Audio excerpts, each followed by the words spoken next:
the Mavo Edge 8K, a large format cinema camera by KINEFINITY or KINEFINITY. I still don't know how to pronounce this, so this will probably be the last time I will say it. It's been months now since the original and first announcement of the camera. You can already see a few reviews and footage of the camera online. The form factor, the price, the specs, and the rare images that I was able to find online were kind of enough to get me excited. But how does it really perform in the real world? Let's find out.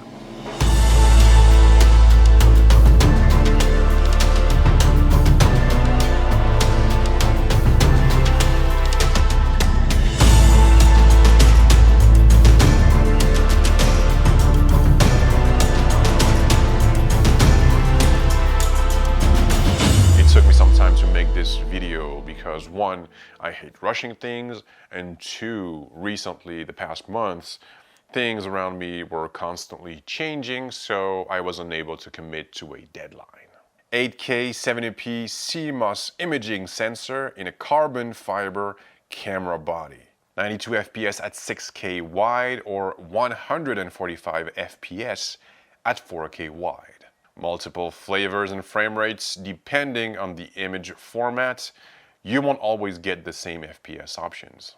We are dealing with a full frame sensor with a dual base ISO of 640 and 2560.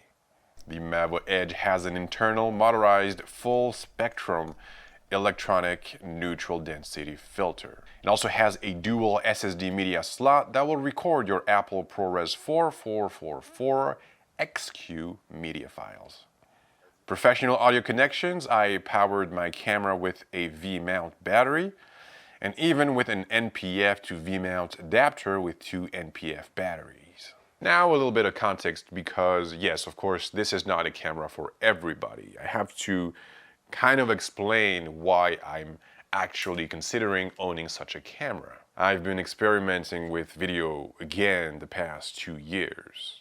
I'm saying again because I never really stopped. It's just that I didn't really communicate on that part of my work. This should change in 2022. I have a few short stories that I would love to translate into film and a few documentaries that are waiting in the drawer because I still don't have the funds, but this should happen soon. Now I'm kind of reaching out to that next step. I found out that I needed a proper cinema camera for my work.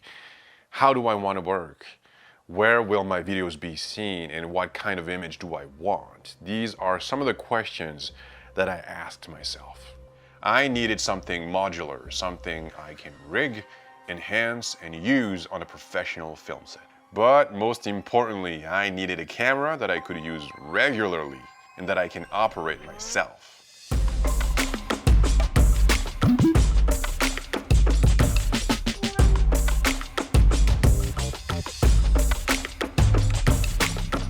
Image-wise, I needed files that are easy to handle for my computer. ProRes 4444 XQ or not are really easy to edit in DaVinci Resolve, for example, especially when you compare these files to H.264 or H.265, even in 8K.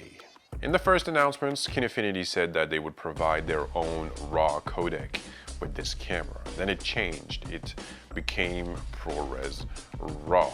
Unfortunately, today, this camera cannot record in any RAW codec or format of any kind. Now, keep in mind that I had a beta firmware when I had the camera in my hands. So this is something that can be fixed in the future updates, but to this day, I haven't heard anything about a RAW codec coming to this camera. Now, is this a deal breaker?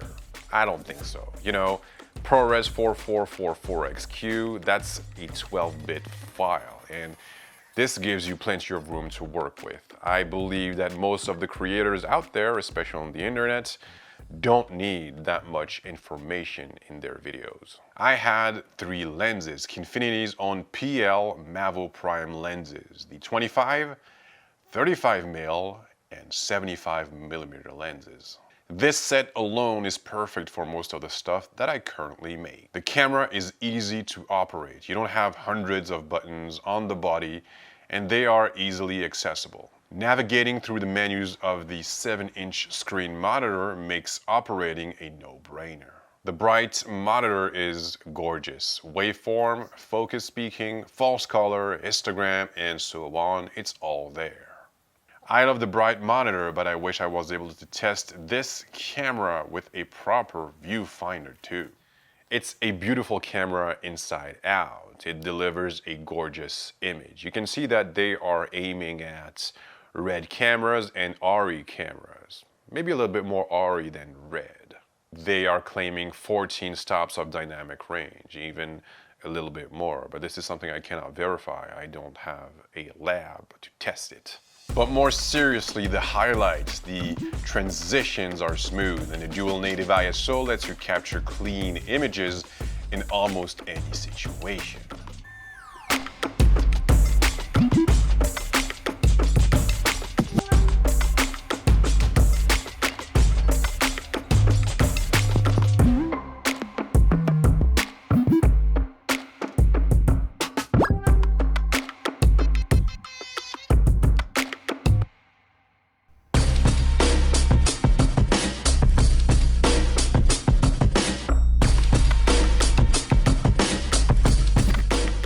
The integrated electronic neutral density filter is a must for me, something I would love to have on all my cameras. The sensor produces a little bit of rolling shutter, but it is well controlled. All three Mavo primes are also impressive. Robust, they have a bit of weight, but they are well made. I love the character, and they produce very little focus breathing. This camera will obviously find its place on a professional film set. It has everything a cinematographer needs.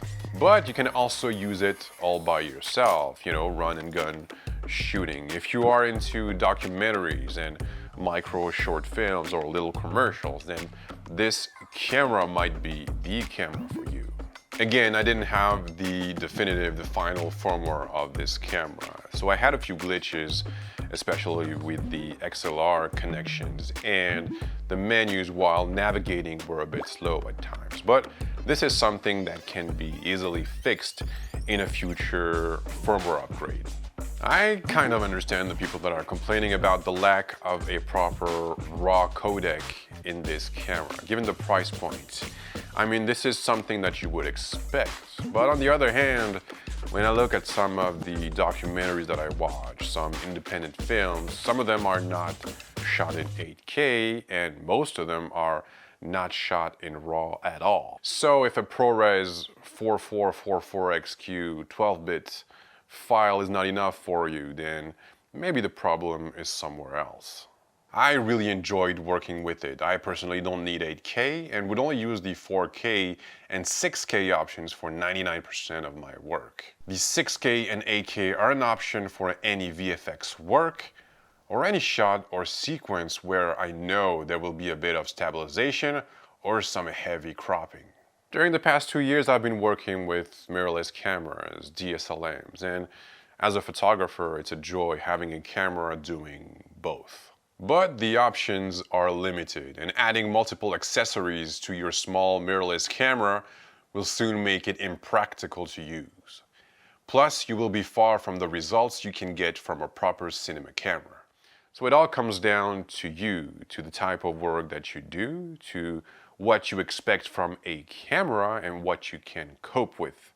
And of course, the budget.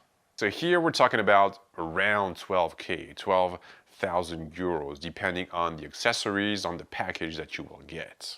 And now when you look at other 8K cinema cameras or large format cameras, we are around 25K, if not more, sometimes above $75,000. Even when I look at the just released Ninja 5 Plus that lets you record 8K footage with your R5, for example. You add on top of that an audio professional recorder, plus VNDs, plus all the accessories that you need to rig that up. Well, you can get pretty close to the price of the Mavo Edge 8K. So this really makes you think twice. The only thing I regret now is not having more time to test it on a more demanding project. I also wish I had the final firmware and the viewfinder. KINEFINITY has made a great move here, but they need to put this camera into more hands. I still see very few images on the web, and I get why. Here, in the southwest of France, nobody has it available for rental. People need to get their hands on this to truly see its potential.